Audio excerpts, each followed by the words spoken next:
like to make a point, even if you know that the council is not finished.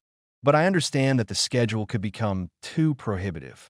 However, today's discussion, as you know, has been concentrated particularly so far on the defense issues on the basis of the letter sent by the President of the European Commission, which opens to some proposals on the implementation of the resources for defense.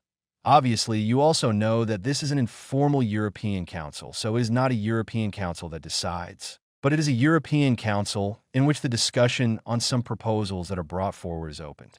And then, of course, the decisions will be made starting from the next European Council, which is not an informal European Council. And so what I meant, and we have them all sort of gathered in Ursula von der Leyen's proposals. We have certainly positively welcomed a proposal that Italy has been making for a long time.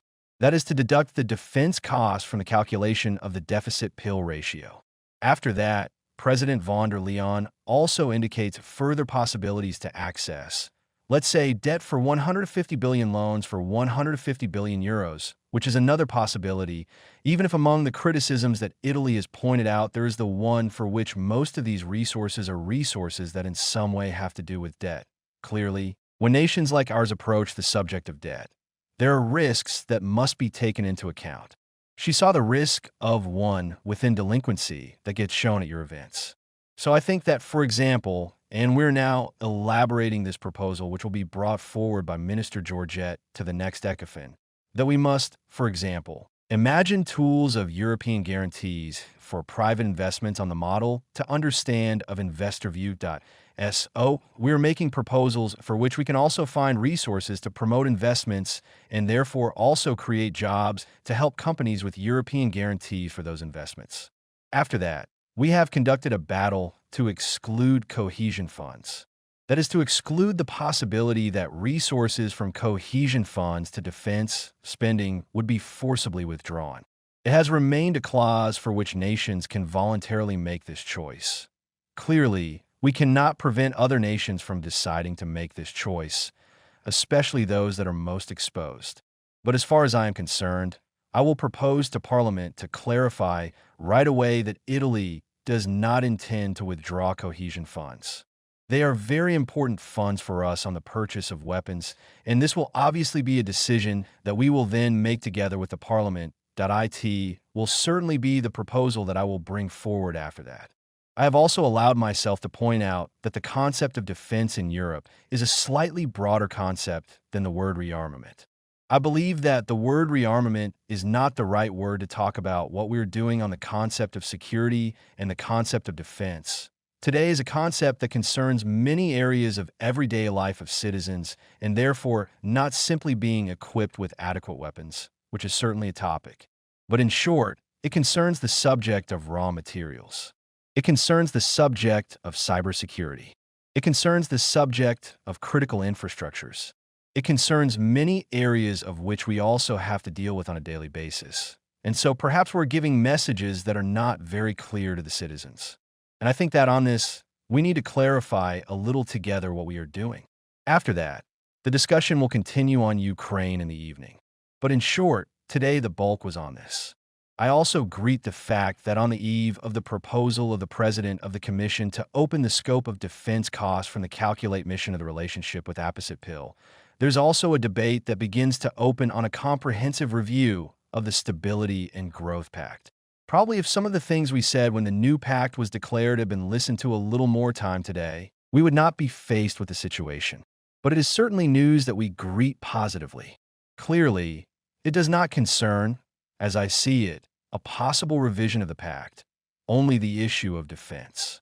It concerns, above all, the issue of competitiveness, that is of strategic autonomy, which concerns many issues that will be the subject, as you know, of the next European Council that I stop here if you have any questions.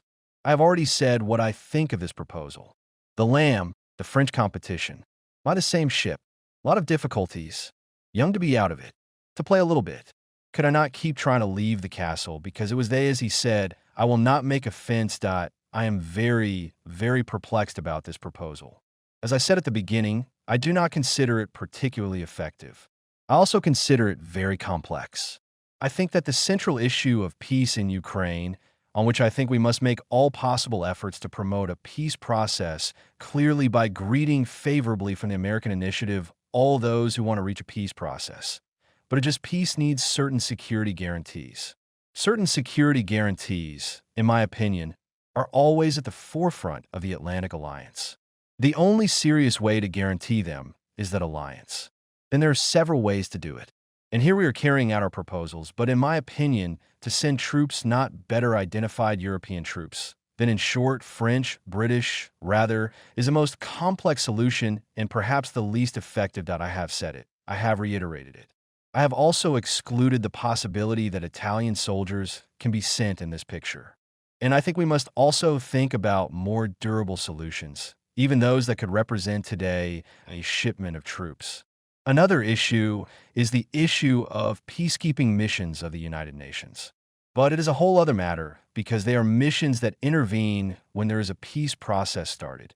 And it is not the proposal that is being discussed in these hours. I repeat on this proposal here, I continue to be very, very perplexed the relative energy in Ukraine. Once again, Italy continues to ask for Article 5, also for Ukraine. And this is the proposal that I think it would certainly be much more effective. I think it would certainly be much more effective, a different thing from entering NATO. However, is to extend the same coverage that NATO's countries also have in Ukraine. Who would want to throw the proposal over there? And we see what I mean. One of the inevitable stalemate that was with our former Soviet. I think that would be a guarantee of stable security, lasting, effective more than some of the proposals I'm asking for. And so it is certainly one of the proposals that we put on the table. We are talking about it. It is clearly to be built, but it is a commitment on which Italy is working and intends to work. It is a proposal that we have launched not for this, but we think it is useful to meet and talk. And so we continue to work on it. That's what I would like to believe to what they answer will be porosity. Thus, there are no concrete elements on this date yet, but it is certainly something on which I have found a lot of interest from the interlocutors. I've already heard this phrase in a famous television series. How do I judge it?